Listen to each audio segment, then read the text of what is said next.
د پخوا زمانې قصه ده د غرونو ترمنځه یو ډیر ښایسته کلی و. په دې کلي کې یو وړوکی سکول و چې به پکې یوې ټیچرې سبق ښو چې نوم یې شیبا و.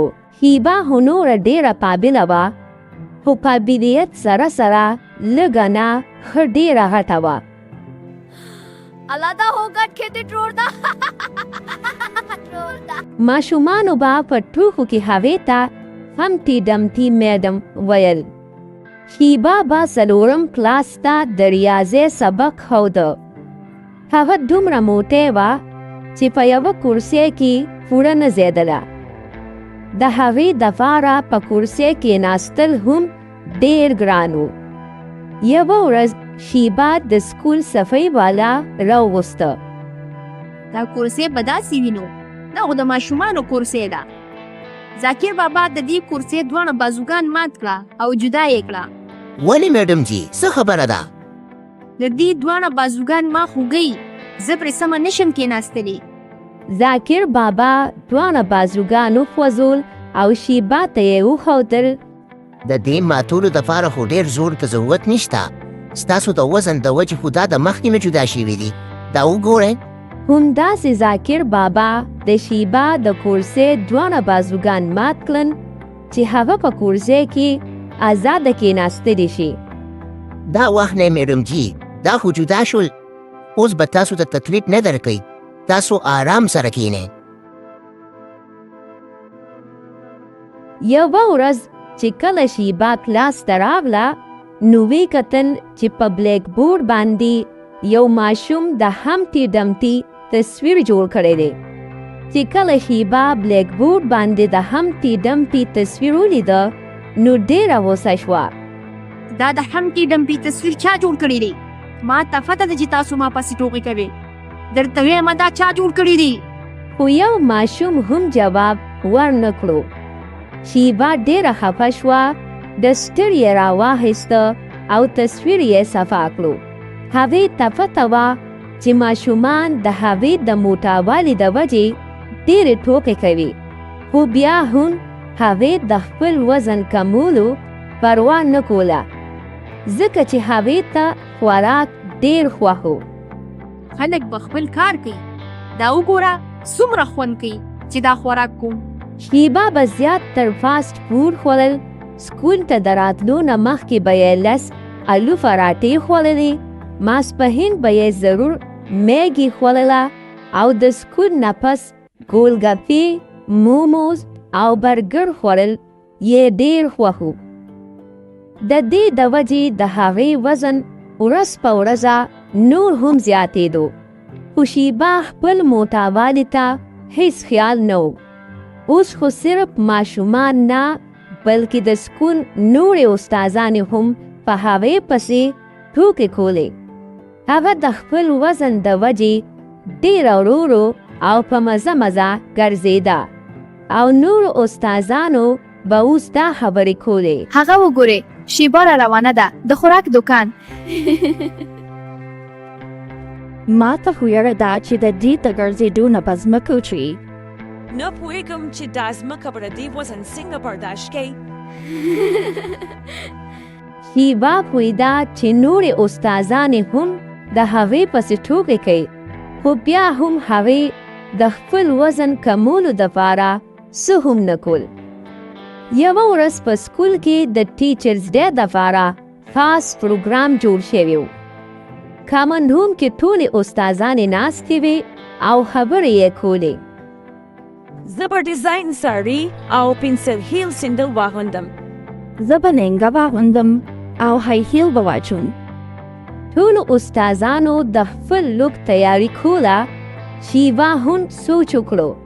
زه به هم ډیزاینر ساړي او اوږده سینډل واغوندم. زه به هم د دوی په شان ښکلې ښکاره شم. حالان کې شیبا مخکې کله هم ډیزاینر ساړي نه واغوستې او نه اوږده سینډل، خو د ښکلې ښکارېدو دپاره یې فیصله وکړه چې د ټیچرز ډے په ورځ به دا واغوندي. هماغه ماښام هغه بازار ته لاړه او د ځان دپاره یې ډیزاینر ساړي او اوږده سینډل واخیستل. د ټیچرز ډے په ورځ هغې دا واغوستل او سکول ته لاړه. ټولو ماشومانو هغه ورځ سټیج شو وکړه. شو چې ختمه شوه نو اعلان وشو. ټولو استادانو ته درخواست دی چې سټیج ته راشي او په پیشن سره سټیج باندې وګرځي. اعلان چې وشو ټولې استادانې سټیج ته راغلې. شیوا هم راغله او ټولې استادانې په فیشن سره سټیج باندې ګرځېدلې. خو چې کله شیوا روانه شوه نو د خپل وزن د وجې یې اوږدو سیندلو کې سم ځان نشو سنبالولی او په سټیج باندې درم سره راوغورځېده او ټولو ماشومانو زور زور سره خندا وکړه. شیبا ته ډېر بد ولګېدل. هماغه وخت د سکول پرنسپل راغله. شیبا یې پورته کړه او ماشومانو ته غوسه شوه او چف یې کړل. بله ورځ چې کله شیبا سکول ته راغله او کلاس ته لاړه نو ویې کتل چې بلیک بورډ باندې بیا همتی ډمتی جوړ شوی دی، خو دا ځل په ځمکه پروتې جوړ شوی دی. هغه سمدستي پوه شوه چې ماشومان د هغې پسې ټوکې کوي او دوی نور نه سمیږي. یوه ورځ خو حد وشو. یو ماشوم د ګودام نه یوه زړه کرسۍ راوړې وه او د شیبا د میز خوا کې یې ایښې وه. چې کله شیبا پرې کېناسته کرسۍ ماته شوه او هغه بیا ځمکې ته ټرم سره راوغورځېده او دا ځل هغې ته ډېر درد ورسېد او چیغې یې کړې. چې د هغې اواز واورېدی شو نو د سکول څوکیدار ذاکر بابا زر منډه کړه. څه وشول میډم جي؟ تاسو خو زخمي شوي نه یې؟ زه پاسېدی نشم، زما ملا کې ډېر درد دی، ما اوچته کې. ذاکر بابا کوشش وکړو چې هغه اوچته کړي، خو د وزن د وجې یې اوچتولی نه شوه.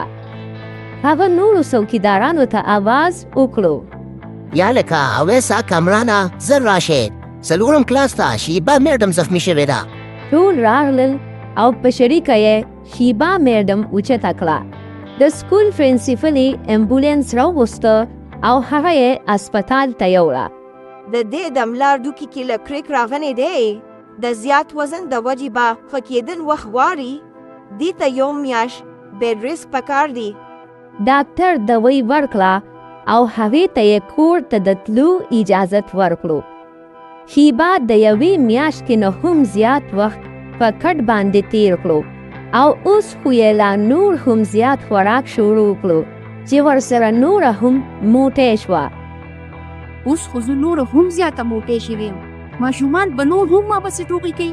زه داسې څه وکړم چې دا ځل د ټیچر ډے په ورځ زه نری شم او پیشن سره ګرځېدل وکړم. شیبا د پرنسپلې نه نور څو ورځې چوټي واخیسته. بیا یې بله ورځ ورزش شروع کړو او خپل ټیچر ته یې وویل: زه غواړم زر تر زره نری شم. تاسو داسې ورزش راوښیئ چې زما وزن ډېر زر کم شي.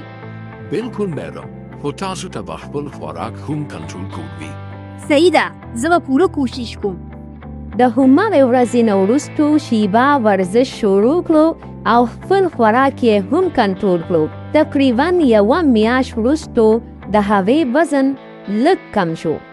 بیا هغه هر سهار 5 بجې پاڅېده، جاګینګ به یې کولو او وچه روټۍ، سبزي او دال اوبه به یې خوړلې. فاسټ فوډ یې بالکل پرېښودل.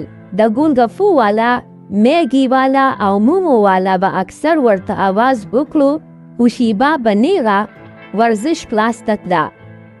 بیا د ګرمۍ چوټیانې راغلې او هغې نور هم زیات محنت وکړو.